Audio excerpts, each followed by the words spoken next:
மக்களே வணக்கம். இன்றைக்கி நம்ம செய்ய போகிற ரெசிபி என்னென்னா திண்டுக்கல் ஸ்பெஷல் காலிஃப்ளவர் குருமா. ஓகேங்களா? ஃபஸ்ட்டு நல்லெண்ணெய் ஆட் பண்ணிவிட்டு அதுக்கப்புறம் பட்டை ஐட்டம் ஆட் பண்ணிடுங்க. ஆட் பண்ணி அது கொதிச்ச பின்னாடி என்ன பண்ணணும் அப்படின்னா, நம்ம ஒரு 15 சின்ன வெங்காயம் சிறுசாக வெட்டி அதோடு ஆட் பண்ணிடுங்க.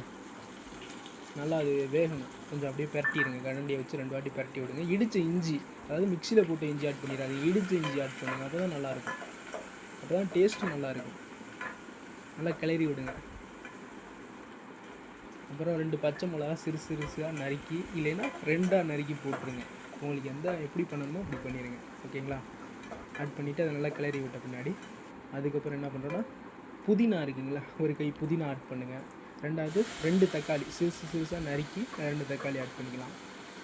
அது நல்லா வேகணும். ஒரு 2 நிமிஷம் நல்லா குக் ஆகணும்.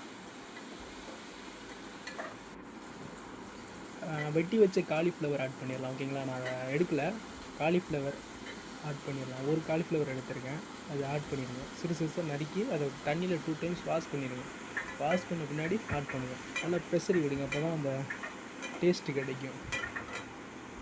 ப்ரெஷர்ன பின்னாடி நம்ம தேங்காய் பால், அப்புறம் சுண்டலாக பட்டாணி, சரி மக்களே, பட்டாணி 2யும் ரெடி பண்ணி வச்சுக்கோங்க. பட்டாணி வேக வச்சுட்டு தேங்காய் பால் எடுத்துக்கோங்க. இது 2யும் சேர்த்து ஆட் பண்ணிடுங்க. சேர்த்து ஆட் பண்ணி லைட்டாக அதை தண்ணி ஊற்றி ஒரு வாட்டி ஊற்றிக்கலாம். ஓகேவா மக்களை? இது ஒரு 25 நிமிஷம் கொதிக்கட்டும். ஓகேங்களா? ஸ்லோவாகவே வச்சுருங்க. 25 நிமிஷம் கொதிக்கட்டும். செம்ம டேஸ்ட்டாக இருக்கும். ஒரு வாட்டி ட்ரை பண்ணி பாருங்கள். பிடிச்சிருந்தால் லைக் பண்ணுங்கள், ஷேர் பண்ணுங்கள்.